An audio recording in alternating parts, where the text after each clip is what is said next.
Azərbaycanda en çok satılan güllerden biri de mesela bu giranlardır. El arasında balba gül de deyirlər. Türkler buna sardunya deyirlər. Sardunyalar neden çiçek açmaz? Bu verilişimizde bunun hakkında danışacağıq.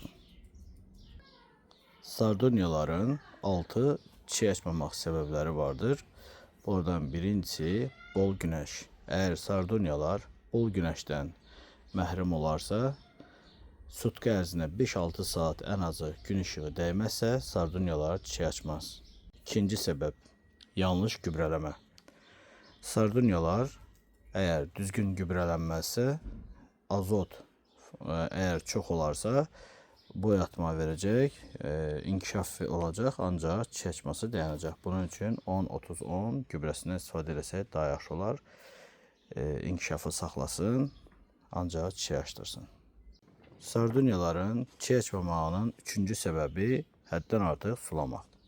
Eğer sardunyalar həddən artıq sulamış olsaq, kök sisteminde çürümə verər. Bilirsiniz ki, çürümə verəndə də bol vitamin çatışmamazlığı olacaq və çiçek açması dayanacaq. Bunun üçün çiçəkləri sulayınca qabağa köklerine baxmaq lazımdır. Tam qurumamış sulamayın. Hatta bizde belə bir sistem var. Biz gülləri tam soluqdurup en azı 1-2 dəfə tam soğuturup sonra sulayırıq. Çünkü belə olanda immunitet sistemi güclənir. Dördüncüsü yanlış budama. Eğer sardunyaları vaxtında budamazsanız sizin kestiğiniz sonradan inkişaf olandan sonra kestiğiniz putaqlar çiçek açan putaqlar ola bilər və bu da bitkinin çiçek açmamasına gətirib çıxarda bilər. Ona göre vaxtında budamaq lazımdır. Bitkilərinizi çalışın inkişaf gedince qabağa budayın ve sonra inkişaf olanda çiçek putaqları gəlsin.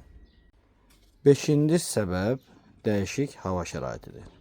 Yəni qısa bir vaxtda həm hava isinər, həm hava soğuyarsa, bu da çiçeklemesinin qarşısını ala bilər, yəni mane ola bilər. Buna görə sardunyalar bilirik ki, çox isti sevən bitkidir. Hətta birbaşa günəşin altına əkilsə, o dözür, xarab olmur.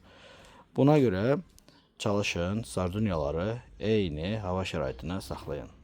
Sardunyaların çiçek açmamağının 6-cı səbəbi və əsas səbəblərdən biri də elə budur, qabı.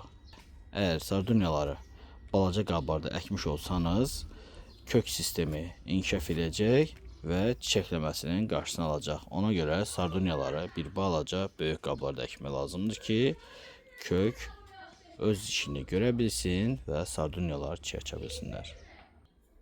Bugün sardunyaların, yəni balba güllərinin, yəni geranların necə çiçək açmasının və necə qulluq eləməsi haqqında öyrəndiniz. Eğer videolarımızı beğendiyseniz like koymayı unutmayın. Paylaşın, koy bilmeyenler de öğrensinler. Akıl olmayak. Çok sağ olun.